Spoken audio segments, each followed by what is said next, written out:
Welcome to again in SST class with Mahesh sir. So, dear students, today we start a new topics. That is the outcome of democracy, and that is belongs to civics. That means हमारी जो next book है उससे हम इस topic को start कर रहे हैं. और जैसा कि हमने डेमोक्रेसी के अंदर पढ़ा हुआ है, हमने 9th क्लास में भी रीड किया हुआ है, या फिर इसके हमारे जो प्रीवियस चैप्टर्स हैं उसमें भी डेमोक्रेसी के बारे में कई सारे टॉपिक्स आ चुके हैं.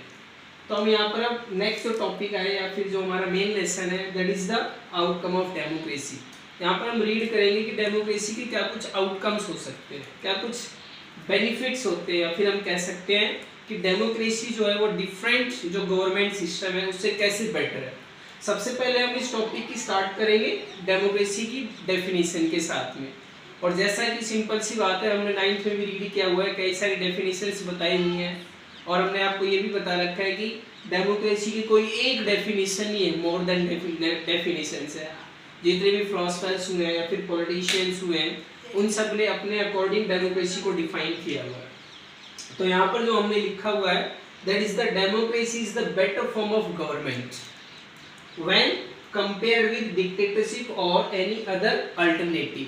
यदि हम डेमोक्रेसी का किसी अनदर गवर्नमेंट सिस्टम के साथ में कंपैरिजन करते हैं, कंपेयर करते हैं, तो हम यहाँ पे पाते हैं कि डेमोक्रेसी जो है वो कहीं बेहतर है दूसरे गवर्नमेंट सिस्टम से, चाहे वो आपके डिक्टेटरशिप हो या फिर मोनार्की सिस्टम हो, उन सबसे बहुत ही ज़्यादा हटके है. कारण है क्योंकि यहाँ पर डेफिनेशन में हमने रीड किया हुआ है, democracy is a form of government in which peoples elect their representative, या हम कह सकते हैं कि peoples elect their government, जो उनके गवर्नमेंट होती है फिर रिप्रेजेंटेटिव्स होते हैं उनको खुद इलेक्ट करते हैं, जबकि डिक्टेटरशिप में और मोनार्की में ऐसा नहीं होता है. In that reason democracy another, चाहे वो डिक्टेटर हो या फिर और कोई दूसरा अल्टरनेटिव हो, उन सबसे कहीं बढ़ के है. ओके, नाउ हम यहाँ पे अगले टॉपिक पे आते हैं. और नेक्स्ट जो टॉपिक जैसे हमने यहाँ पर एक क्वेश्चन बेस पे लिखा हुआ है that is the how do we access democratic outcomes. हम डेमोक्रेसी के आउटकम्स को कैसे एक्सेस कर सकते हैं, कैसे इनको निकाल सकते हैं. तो सिंपल सी बात है, इसके लिए हम कई सारे पॉइंट्स मेंशन किए हुए हैं और आज हम इन 5 पॉइंट्स पर ही डिस्कशन करेंगे. और सबसे फर्स्ट जो पॉइंट है कि डेमोक्रेसी को हम कैसे और बेटर बना सकते हैं, तो इसका फर्स्ट पॉइंट जो यहाँ पर गिवन है that is the promote equally among citizen.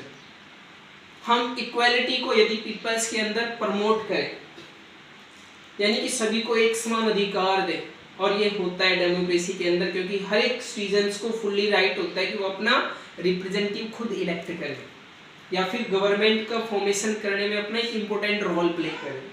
Second point जो यहाँ पर गिवन है that is the enhance the dignity of the individuals. हर एक पर्सन अपनी विश के अकॉर्डिंग वोट कास्ट करता है, अपना रिप्रेजेंटेटिव इलेक्ट करता है, कोई प्रेशराइज नहीं होता है कि हम किसी के दबाव में आकर वोट डालें. इन दैट रीजन डेमोक्रेसी जो है वो डिग्निटी को भी इनहेंस करता है, बढ़ाता है. थर्ड पॉइंट जो है improve the quality of decision making. Very important, जो डेमोक्रेसी होता है वो क्वालिटी की डिसीजन मेकिंग को भी इम्प्रूव करता है. कैसे करता है, सिंपल सी बात है, हमने 9th में रीड किया हुआ है कि जब कोई भी हम डिसीजन मेकिंग करते हैं तो पार्लियामेंट के बहुत हाउस में डिस्कशन करते हैं, चाहे वो लोकसभा हो या राज्यसभा हो. यहाँ पर मेजोरिटी के साथ में बिल पास होता है, फाइनली यहाँ पर हम कह सकते हैं डिसीजन मेकिंग करते हैं. कहने का मतलब है अगर किसी तरह की कोई मिस्टेक है तो एक हाउस में डिसीजन पास हुआ, अगले हाउस में उन मिस्टेक्स को रिमूव किया जाएगा, और अगली जो अथॉरिटी जिसको हम प्रेसिडेंट कहते हैं वो भी अपना इंपॉर्टेंट रोल प्ले करता है डिसीजन मेकिंग के अंदर. इन दैट रीजन डेमोक्रेसी जो है वो इम्प्रूव करता है क्वालिटी मेकिंग ऑफ डिसीजन का. फोर्थ पॉइंट है provide a method to resolve conflict.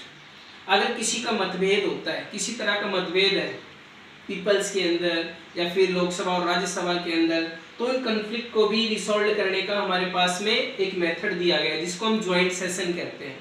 Rajya Sabha और लोकसभा को एक साथ बिठा दिया जाता है, उस कन्फ्लिक्ट को रिसॉल्व किया जाता है. तो सिंपल सी बात है, यहाँ पर डेमोक्रेसी वो है जिससे कि हम कन्फ्लिक्ट को भी रिमूव करते हैं ज्वाइंट सेशन के थ्रू. और जो लास्ट टॉपिक है आज का that is the allow room to correct mistake.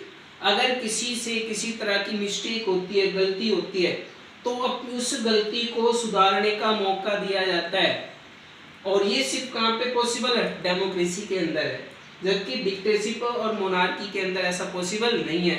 अगर डिक्टेटरशिप में अगर कोई मिस्टेक करता है तो सिंपल सी बात है, उसको डायरेक्टली पनिशमेंट मिलेगा, उसको मिस्टेक को सुधारने का कोई मौका नहीं है। उसी तरह से आपका मोनार्की होता है, मोनार्की में भी सेम प्रोसीजर है, वहाँ पर राजा किसी को माफ़ी नहीं देता है। लेकिन डेमोक्रेसी के अंदर हम देखते हैं कि कई बार मिनिस्टर्स, प्राइम मिनिस्टर मिस्टेक करते हैं, लेकिन फिर भी आने वाले टाइम में हम उसी मिनिस्टर या फिर गवर्नमेंट को इलेक्ट कर देते हैं।